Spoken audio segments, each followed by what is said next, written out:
Hi అండి. ఈరోజు ఎండు రొయ్యలు గోంగూర వండుతున్నా. అయితే రొయ్యలు వేయించుకొని ఒక గిన్నెలో తీసుకోవాలి. తర్వాత పుంటికూర గోంగూర నూనె వేయకుండా ఉట్టిగానే ఉడికించుకోవాలన్నమాట మెత్తగా. తర్వాత మెత్తగా మెరుపుకోవాలి కడాయిలని. తర్వాత మళ్ళీ అదే కడిగేసి గిన్నెలు వేస్ట్ కాకుండా మళ్ళీ ఒక స్పూన్ ఆయిల్ వేసుకొని ఒక ఉల్లిగడ్డ పసుపు వేసుకొని బాగా వేగిన తర్వాత అల్లం వెల్లుల్లి పేస్ట్ వేసుకొని అది కూడా వేగాలి మంచిగా.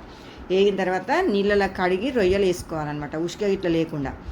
రొయ్యలు వేసి ఉప్పు వేసి బాగా నూనెలో ఫ్రై కావాలి. తర్వాత తగినంత కారం వేసుకోవాలి. ఒక 2 స్పూన్ కారం వేసి బాగా నూనెలో మంచిగా ఫ్రై చేసుకున్న తర్వాత ఉడకబెట్టుకున్న గోంగూర వేసుకొని బాగా కలిపి కొన్ని వాటర్ పోసుకోవాలి. ఒక 1/2 లీటర్ వాటర్ పోసుకొని మంచిగా ఉడికించుకోవాలి. ఉడికిన తర్వాత ధనియాల పొడి గరం మసాలా వేసుకోవాలి. లాస్ట్కు కొత్తిమీర వేసుకొని స్టవ్ ఆఫ్ చేసుకోవాలండి. ఎంత బాగుంటుంది అంటే అంత బాగుంటుంది. పుల్లగా గోంగూర వేసుకొని వైట్ రైస్ అయితే సూపర్ కూర అండి. పుల్లగా కారంగా. ఒకసారి ఇట్లా ట్రై చేయండి. ట్రై చేసి ఎట్లొచ్చిందో కామెంట్ బాక్స్లో చెప్పండి. ఓకే అండి, చూడండి ఎంత బాగుందో.